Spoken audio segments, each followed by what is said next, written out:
BTech BSc agriculture join అవ్వాలనుకుంటున్నారా? తెలుగు వారు ఎక్కువగా చదువుతున్న యూనివర్సిటీ ఐటీఎం యూనివర్సిటీ గ్వాలియర్. నమస్తే సురేష్ బాబు గారు. కీర్తి గారు నమస్కారం అండి. నిన్నటి ఇన్సిడెంట్, ప్లేన్ క్రాష్ ఇన్సిడెంట్ అందరికీ తెలిసింది. ఒక్కసారిగా కుదిపేసిందనే చెప్పాలి. అంటే అక్కడికక్కడ సజీవ దహనం అయిపోయాయండి. కొన్ని వందల మంది హృదయాలు కూడా, మనం చూసిన వాళ్ళు కూడా నిజంగా సజీవ దహనం ఒక రకంగా అయిపోయిందనే అనిపిస్తోంది నాకైతే. అసలు విజువల్స్ చూడలేకపోతున్నాం. ఎందుకు అలా జరిగింది? కోర్స్ మీరు కూడా చాలా క్రిస్టల్ క్లియర్గా షష్టగ్రహ కూటమి అప్పుడు, ఉగాది పంచాంగం శ్రవణం అప్పుడు కూడా మీరు చెప్పున్నారు. ఇలాంటివి వాటర్ వేస్, ఎయిర్ వేస్, యుద్ధ వాతావరణం ఖచ్చితంగా డేట్స్తో సహా మెన్షన్ చేస్తున్నారు. అనుకున్నట్టుగానే జరిగిపోయింది. స్పెషల్గా ఈ సంఘటన జరిగిన సమయంలో కూడా ఎందుకు ఆ గ్రహాలు అనుకూలంగా లేకుండా జరగడం వల్లే అలా జరుగుంటుంది కదా. సో ఆ అనుకూలత ఎలా లేదు, ఎందుకు లేదు అన్నది కూడా ఒకసారి డిస్కస్ చేసుకుందామండి. సో మీరు చెప్పినట్లు అండి, ఒక ఆస్ట్రాలజర్గా ఏదైనా ఇన్సిడెంట్ జరిగినప్పుడు ఇమీడియట్గా పంచాంగం చూడటం, ముహూర్తం చూడటం, ఎందుకు అలా జరిగింది అనేది న్యాచురల్గా చూస్తూ ఉంటాం. ఇది మాది ఒక భాగం, డైలీ నిత్య కంపల్సరీ వెళ్ళిపోతూ ఉంటుందండి. టయాన్ని బట్టి కొన్నిటి మీద ఎక్కువ ఫోకస్ చేస్తాం, కొన్నిటి తక్కువ ఫోకస్ చేస్తూ ఉంటాం. షష్టగ్రహ కూటమి అప్పుడు ఇలాంటి ప్రమాదాలు, ఉధృతాలు జరుగుతాయని చెప్పేసి స్క్రిప్చర్స్లో చాలా క్లీన్గా వివరించబడిందండి. అందులో భాగంగా కనుక మనం చూసుకుంటే గ్లోబల్లీ కానివ్వండి, లేదంటే ఇండియన్ స్పెసిఫిక్గా కానివ్వండి, చాలా రకాలైన ప్రాబ్లమ్స్ జరుగుతున్నాయండి. అది మీన రాశిలో జరిగింది. ఆ తర్వాత అది గురువుకి సంబంధించిన, రిలీజియస్కి సంబంధించిన అటాక్స్ కానివ్వండి, వీటికి సంబంధించిన అటాక్స్ చాలా జరుగుతాయి అని, ఇవి కాకుండా ఇంకా జరుగుతాయి అని చెప్పేసి మనం చెప్పుకున్నాం. ఒకటి మీరు చూసుకుంటే టర్కీలో హమాసు, తర్వాత బంగ్లాదేశ్లో, తర్వాత ఇజ్రాయిల్, తర్వాత ఇప్పుడు ఇరాన్, తర్వాత ఇండియా, పాకిస్తాన్, ఇవన్నీ కనుక చూసుకున్నారనుకోండి, వార్ రిలేటెడ్, ఈవెన్ రష్యా, తర్వాత యుక్రెయిన్, ఒక వార్ వాతావరణంలో నడుస్తూ ఉంది. బట్ మెజారిటీ వచ్చేటప్పుడు రిలీజియస్ మ్యాటర్స్ మీద అసోసియేట్ అయ్యి ఉన్నాయండి, మీరు గమనించగలుగుతుంటే. సో ఇప్పుడు రీసెంట్గా మళ్ళీ ఇజ్రాయల్, ఇరాన్ కూడా ఇప్పుడు రైట్ నో జరుగుతూ ఉందండి. ఈరోజు ఫ్లాష్ న్యూస్ ఏంటంటే, చాలా పెద్ద ఇజ్రాయల్ చాలా ప్లానెడ్గా ఇరాన్ మీద డెడ్లీ అటాక్ చేస్తూ ఉంది అని చెప్పేసి మనం విన్నామండి. అయితే ఇండియాకి సంబంధించి ఇవి కాకుండా నేషనల్ కలామిటీస్, ఎర్త్ క్వాక్స్ లాంటివి వచ్చినాయండి. మీరు కనుక చూసుకుంటే మ్యాన్మార్లో ఎర్త్క్వేక్ వచ్చింది, బ్యాంకాక్లో కూడా ఎర్త్క్వేక్ వచ్చిందండి. ఎగ్జాక్ట్గా almost within 1 week 10 days of the షష్టగ్రహ కూటమి టైంలోనే జరిగినాయండి. ఇవంతా మనకి నేచర్లో అబ్నార్మాలిటీస్ ప్లస్ పీపుల్ మైండ్స్లో కూడా అబ్నార్మాలిటీస్ ఉంటాయండి. ఇంకొకటి మనం ఏం చెప్పుకున్నాను, మీరు బాగా రైట్లో పాయింట్అవుట్ చేశారండి. మన ఉగాది రాసే ఫలాల్లో ఈ సంవత్సరం మొత్తానికి అధిపతి రాజు అధిపతిగా అవుతుంటే, రాజు యొక్క ముఖ్య ఉద్దేశం అంటే యుద్ధాలు చేయటం, ఆక్రమించుకోవటం, చేసుకోవటం, రాజుల మధ్య పరస్పర గొడవలు, ఇవన్నీ మనం చాలా డిస్కస్ చేసుకున్నామండి. అయితే ఇప్పుడు ఈ ఇన్సిడెంట్స్ జరిగిన వెంటనే నేను కుండలి ఓపెన్ చేసి చూశానండి. నేను చాలా బాధపడిపోయానండి. ఇది నిజమా అసలు ఈ న్యూస్? టోటల్ ప్లేన్లో ఉన్న వాళ్ళు మొత్తం కాలిపోయారు, సజీవ దహనం అనగానే ఇది అంటే సోషల్ మీడియాలో చాలా వచ్చేస్తాయి కదండి. ప్లస్ నేను ఆథెంటిక్గా 2-3 చూస్తూ ఉంటాను అనమాట. న్యూస్ అనలిస్టు, సీనియర్ జర్నలిస్టు వాళ్ళ విశ్లేషణ గురించి చూస్తుంటాను. ఎందుకంటే వాళ్ళు ఇన్డెప్త్గా ఉంటేనే బయటకు వదులుతారు, లేకుంటలేదు. నేను కన్ఫర్మ్ చేసుకున్న తర్వాత వెంటనే నేను చార్ట్ ఓపెన్ చేసి ఈ పర్టికులర్ ఈవెంట్ ఇప్పుడు ఎందుకు ట్రిగ్గర్ జరిగింది. ఇప్పటిదాకా మనం ఏం చెప్పుకున్నామండి, ఉగాదిలో సూర్యుడు రాజు వల్ల అని చెప్పుకున్నాం. షష్టగ్రహ కూటమి ఒక ఇంపాక్ట్ వచ్చేటప్పటికి మనకి జూలై 3 months ఉంటుందని మనం చెప్పుకున్నాం. అది మనకి మార్చి ఎండ్లో జరిగింది కాబట్టి ఏప్రిల్, మే, జూన్ ఎండ్లో వరకు దాని యొక్క ఇంపాక్ట్ ఉంటుందని చెప్పుకున్నాము. అయితే ఈ మధ్యలో ఏం జరిగింది, ఈ పర్టికులర్ ఇన్సిడెంట్స్ వల్ల ట్రిగ్గర్ ఎందుకు అయింది కనుక చూసుకుంటే, అదేదో అంటారు చూడండి, మూలిగే నక్క మీద తాటికాయ పడిందని, లేదంటే పెనం మీద ఉన్నది పొయ్యిలో పడిందని ఒక సామెత చెప్తూ ఉంటారు. ఆల్రెడీ మండిపోతున్న టైంకి ఈ ఒక ఇన్సిడెంట్ జరిగిందండి. ఒక 45 days చాలా కేర్ఫుల్గా అందరూ ఉండాలి. అది మన రాశి ఫలాల్లో కూడా, ఇండివిజువల్ రాశి ఫలాల్లో కూడా చెప్పుకున్నామండి. కుజుడు సింహరాశిలోకి ఎంటర్ అయ్యారు. సింహరాశి వచ్చేటప్పుడు ఫైరీ, నిప్పండి, బగా మండుతూ ఉంటుంది. కుజుడు ఇంకా మండుతూ ఉంటాడు.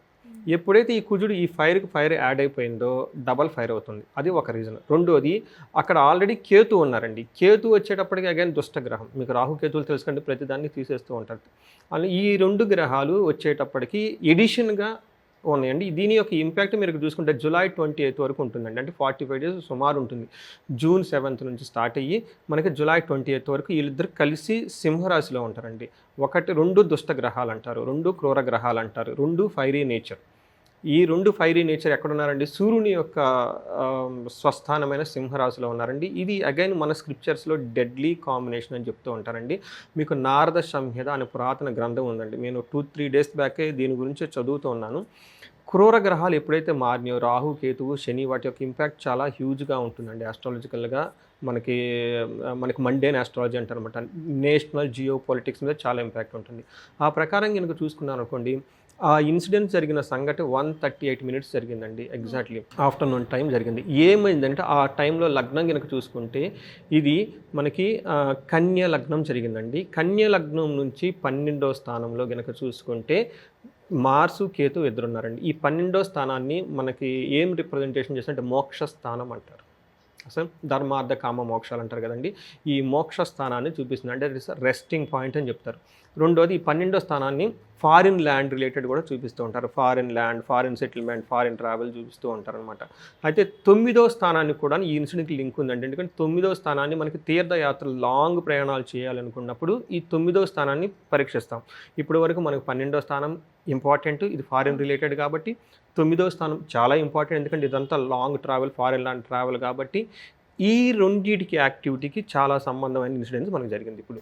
ఇప్పుడు మనము ఈ వీడియో చేస్తున్న సమయానికి కూడా మళ్ళీ ఒక ఫ్లైట్, ఎయిర్ ఇండియాకి సంబంధించిన ఫ్లైట్ 3 hours గాలిలో ఎగిరిన తర్వాత కూడా మళ్ళీ టెక్నికల్ ఇష్యూస్ వల్ల రీల్యాండ్ అయ్యింది, బ్యాక్ టు పెవిలియన్ లాగా వచ్చింది. కరెక్ట్ అండి. ఎందుకంటే Mars represents also technical things అండి. కేతు వచ్చేటప్పటికి మోక్షకారకుడు. సో కేతు వెళ్ళనివ్వడండి, కట్ చేసేస్తాడు. వీళ్ళు జర్నీ డెస్టినేషన్ వెళ్ళలేదండి, కట్ అయిపోయింది అనమాట. అయితే ఎందుకు ఎంత వైలెంట్గా అయింది ఇన్సిడెంట్స్? ఇది ఒక్కటేంటంటే అండి, ఈ మార్స్ కుజ సింహరాశిలో 36 సంవత్సరాల తర్వాత జరిగిందండి ఈ కాంబినేషన్. చాలామంది వచ్చారు ఎవ్రీడే ఎందుకు జరగలేదండి, ఇప్పుడే ఎందుకు జరిగింది? కాదు, ఇది 36 years తర్వాత ఈ పొజిషన్లో జరిగింది. ఆఫ్టర్ 36 years 36 సంవత్సరాల తర్వాత ఈ గ్రహాల కలయిక అన్నది జరిగింది. మార్సు కేతు సింహరాశిలో కలవటం జరిగింది. ఎవ్రీ 18 years జరుగుతుంది, కానీ లాస్ట్ టైం మిస్ అయింది. ఇది కుజ స్తంభన వల్ల 2 కలవలేకపోయినాయి ఆ సింహరాశిలో 36 years తర్వాత మళ్ళీ ఇప్పుడు కలిసిందండి. ఇది ఎక్కడ కలిసింది అంటే అండి, ఫైరీ ప్లేస్లో కలిసింది. ఈ రెండు ఫైరీ ప్లాంట్స్. ఇక్కడ ఏమైందంటేనండి, ఆ ఫ్లైట్ యాక్సిడెంట్ అంత ముందు రోజు జరగచ్చు, తర్వాత జరగచ్చు. ఆ మూమెంట్లోనే ఎందుకు జరిగింది? ఆ మూమెంట్లో కనుక చూసుకుంటే మనకి ఏంటంటే హైలీ ఇంపాక్ట్ ఉండే గ్రహాలు ఏంటంటే సూర్య చంద్రుల యొక్క ఇంపాక్ట్ మనకు చాలా ఉంటుంది. మనం ఏం చూసుకుంటే ఈరోజు ఏం నక్షత్రం ఉందని చూస్తాం, అవును కదండి. ఈరోజు సూర్యుడు ఎక్కడ ఉన్నాడు, వీళ్ళిద్దరి మధ్య రిలేషన్షిప్ని మనం తిథులు అంటాం. తిథి ఎలా వస్తుందంటే అండి, సూర్యుడికి సన్ వీళ్ళిద్దరి మధ్య ఇంపాక్ట్ ఎక్కువ ఉండటం వల్ల వీటి మీద చాలా ఇంపాక్ట్ ఉంటుంది అనమాట. సూర్యుడు ఇంకా చంద్రుడు, వీళ్ళిద్దరి మధ్య ఉన్న రిలేషన్నే మనం తిథి అంటాం. ఓకే, వాళ్ళిద్దరి మధ్య ఎవ్రీ 12 degreesకి జరుగుతూ ఉంటుంది కదండి. ఈ జరిగే కాంబినేషన్, ఆ ట్రావెల్ అయ్యే డిస్టెన్స్ని నథింగ్ బట్టి మనం తిథి కింద లెక్కేస్తాం అనమాట. పూర్ణిమ ఎప్పుడు వచ్చేస్తుందండి, 2 ఆపోజిట్లో ఉన్నప్పుడు. అమావాస్య ఎప్పుడు 2 ఓవర్లు అయినప్పుడు. వీటి మధ్య ఉన్న డిస్టెన్స్ని మనం తిథులు అంటాం అనమాట. ఆ రోజు జరగటానికి కారణం ఏంటంటేనండి, సూర్యుడు చంద్రుడు అగైన్ రాహుకేతు, ఈ కుజుడికి కేతుకి సంబంధం ఉన్న నక్షత్రాలు ఉండటం వల్ల ఒకటి మేజర్ ఇంపాక్ట్ జరిగిందండి. ఒకటి మనం లగ్నం నుంచి 12వ స్థానంలో మార్సు కేతు ఉన్నారు, అది మోక్ష స్థానం, ఫారిన్ రిలేటెడ్. రెండోది లాంగ్ ట్రావెల్ చేసుకునేటప్పుడు లగ్నం వచ్చేటప్పటికి మనకి కన్యా లగ్నంలో ఉందండి. ఇది ఎక్కడ జరిగిందంటేనండి, 9వ స్థానం వచ్చేటప్పుడు వృషభ రాశి అయిందండి. వృషభ రాశిలో సూర్యుడు ఉన్నాడు.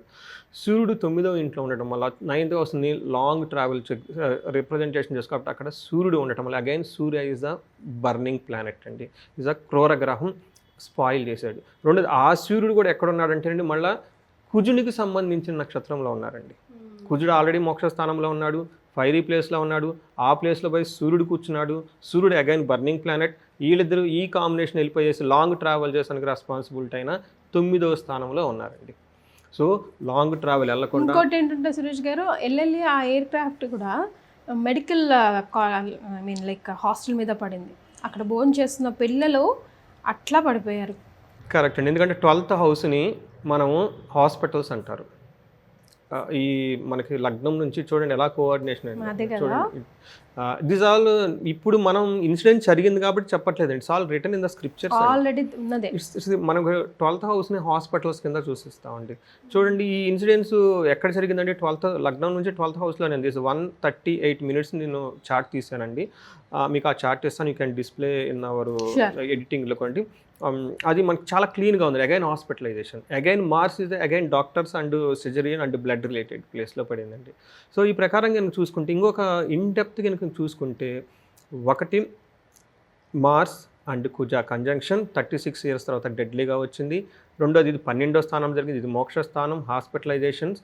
తర్వాత వీళ్ళకి ఈ లగ్నానికి ఏమైందంటేనండి శని దృష్టి కూడా ఉందండి. శని దృష్టి అగైన్ శోకాన్ని సూచిస్తూ ఉంటుంది. ఏదైతే లాంగ్ ట్రావెల్స్కి రెస్పాన్సిబిలిటీ అయిన ప్లానెట్ ఉందనుకోండి, ఇది శుక్రుడు 8th స్థానానికి వెళ్ళిపోయాడు. 8th దుస్థానము, మరణము, డెత్. తర్వాత 9th లార్డ్ 8th వెళ్ళిపోయారండి. 9th lord is occupied by 12th lord again మోక్షాధిపతి. అంటే ఏది చూసుకున్నా కానివ్వండి, డెత్, మోక్షము, ఫైర్ దీనికి సంబంధించే చూపిస్తూ ఉందండి ఆ లగ్నం, పర్టికులర్ లగ్నంలో. కానీ ఆ లగ్నం ఒక 1.5 అవర్ దాటిపోయింది అనుకోండి, ఇక ఇంత డెడ్లీ అయిన పాయింట్ మిస్ అయిపోయినప్పుడు. ఎందుకంటే లగ్నం ఎప్పుడైతే షిఫ్ట్ అయిపోతుంది అన్ని ప్లానెట్స్ షిఫ్ట్ అయిపోతాయి. ఒక 2-3 అవర్స్ అయిపోతే మూన్ కూడా మారిపోతాడు. అగైన్ ఆ సీరియస్నెస్ పోతుందండి. ఎందుకంటే ఆ టైంలోనే మీరు చాలామంది క్వశ్చన్ చేయొచ్చు, ఎందుకు మళ్ళీ మిగతా తర్వాత నెక్స్ట్ జరగవచ్చు కదంటే, ఇప్పుడు చూడండి సూర్యుడు, చంద్రుడు, కేతువు, మార్స్, శుక్రుడు, ఈ ప్లానెట్స్ అన్నీ కుజుడికి కేతువుకి సంబంధించిన నక్షత్రాలలో ఉండటం, ఆ ప్లేసుల్లో ఉండటము, దుస్థానాల్లో ఉండటం, డెత్కి సంబంధించిన ప్లేసుల్లో ఉండటం వల్ల ఈ ఇన్సిడెంట్ జరిగిందండి. నెక్స్ట్ క్వశ్చన్, ఈ కాంబినేషన్, ఇంత వైలెంట్ అయిన కాంబినేషన్ ఎప్పటి వరకు ఉండొచ్చు? ఎప్పటి వరకు ఉండొచ్చు అనేది నెక్స్ట్. ఇది మనం ఎందుకు వచ్చిందంటేనండి, మార్సు కుజుడు కలిసి ఉండటం వల్ల సింహరాశిలో వచ్చింది. అయితే జూలై 28న మార్స్ వచ్చేటప్పటికి, మార్స్ అంటే గురుడే కదా, కుజుడు వచ్చేటప్పటికి రాశి మారుతూ ఉన్నాడండి. నెక్స్ట్ ఆయన కన్య రాశిలోకి ఎంటర్ అయిపోతున్నాడు. అప్పటి వరకు ఆల్మోస్ట్ ఇలాంటి సిచ్యువేషన్స్ ఇలాంటివి మనం వింటూ ఉంటాము. చూడండి, మీరేమన్నారు, మళ్ళీ ప్లేన్ వెళ్ళిందండి, మళ్ళీ వెనక్కి వచ్చేసారు. మళ్ళీ ఇంకొకటి బ్యాడ్ న్యూస్ ఏంటంటే, ఇరాను ఇజ్రాయెల్ మీద డెడ్లీ అటాక్ చేసింది. అగైన్ అది ఫైర్, యాక్సిడెంట్లు, డెత్, అది ఎయిర్ యాక్సిడెంట్స్, ఇలా దేనికి సంబంధించి చూసినా కానీ ఈ యొక్క సీరియస్ సిచ్యువేషన్ జూలై 28 వరకు ఉండే అవకాశం చాలా చాలా ఎక్కువగా ఉంటుంది. చాలా చాలా కేర్ఫుల్గా ఉండాలి. ఇంకొకటి నాకు ప్రీవియస్ వీడియోలో మెన్షన్ చేశానండి, మోడీ గారి జాతకం ప్రకారం కనుక మనం చూసుకుంటే, ఆయన మనకి హెడ్ కాబట్టి సెప్టెంబరు 2025 వరకు కూడాను చాలా టఫ్ అయిన సిచ్యువేషన్ ఇండియా ఫేస్ చేసే అవకాశం ఎక్కువగా ఉంటుంది. Any time any unexpected things will happen. ఇది మనం ప్రీవియస్ వీడియోలో కూడా ఒకటి డిస్కస్ చేసుకున్నామండి. ఈ డేట్స్ అన్నీ గుర్తుపెట్టుకొని సహజంగా అడ్వైజ్ ఏంటంటేనండి, ఇలాంటి కలామిటీ జరిగినప్పుడు చాలా కేర్ఫుల్గా ఉండాలి. ఎమర్జెన్సీ సిచ్యువేషన్ ప్రిపేర్ అయ్యి ఉండాలి. లాంగ్ ట్రావెల్స్ అవన్నీ ఈ 45 డేస్లో కనుక అవాయిడ్ చేస్తే కనుక చాలా బాగుంటుంది. మీకు తెలిసే ఉంటుందండి, F1 వీసాస్ రీసెంట్గా అమెరికా కూడా క్లోజ్ చేసింది. ఫారిన్ ట్రావెల్స్ ఇదంతా వద్దండి, ఏం చేసింది, చాలా సీజ్ చేసింది ఆ ప్రొసీజర్ అంతా అనమాట. అంటే ఫారిన్ రిలేటెడ్ కానీ సంబంధించిన వాటికి వెళ్ళాలనుకున్న వాళ్ళకి బెటర్ టు అవాయిడ్ ఒక 45 డేస్ కనుక చూస్తే బాగుంటుంది.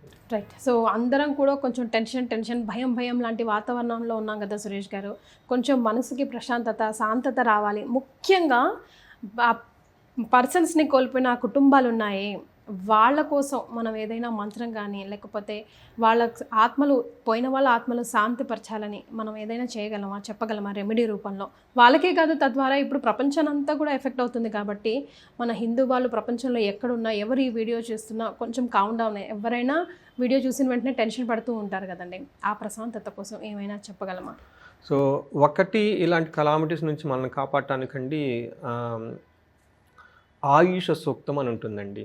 ఓకే, ఈ ఆయుష సూక్తము లేదంటే మహామృత్యుంజయ మంత్రాన్ని చదువుకుంటూ ఉండాలండి. మన చుట్టూ ఒక ఆరా వస్తుంది, ప్రొటెక్షన్ వస్తుంది. లేదంటే దుర్గా కవచం అని ఉంటుందండి. దేవి కవచం చాలా పెద్దది.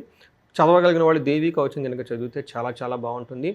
దుర్గా కవచం దానికి ఇంకా చిన్నగా దగ్గర చదివితే బాగుంటుంది. ఇంకా ద బెస్ట్ అండ్ సింపుల్ అండి ఇలాంటి కలామిటీస్ నుంచి కాపాడటానికి ఏంటంటే అండి, అగ్నిహోత్రం ఉదయం సాయంత్రం కనుక ఒక 45 డేస్ కనుక చేయగలిగితే వాళ్ళని, వాళ్ళ కుటుంబ సభ్యుల్ని, ఆ ఎన్విరాన్మెంట్ని, ఆ వీధిని కాపాడుతుందండి. నేను చాలామందికి కరోనా టైంలో కూడా సజెస్ట్ చేస్తాను. ఎక్కడ ఇండియాలో కాదండి, స్పెయిన్లో ఉన్న వాళ్ళు అగ్నిహోత్రం చేశారు. అక్కడ ఉన్న ఆ కమ్యూనిటీ వరకు 46 హౌసెస్ ఏమో ఉన్నాయంటండి. ఆ ఏరియాలో ఒక్కళ్ళు కూడా కరోనా రాల. అక్కడ 3-4 అగ్నిహోత్రం రెగ్యులర్గా చేస్తూ ఉండేవాళ్ళు అనమాట. వాళ్ళు పక్కన వాళ్ళకి నేర్పించారు అగ్నిహోత్రం చేసుకోండి అని చెప్పేసి.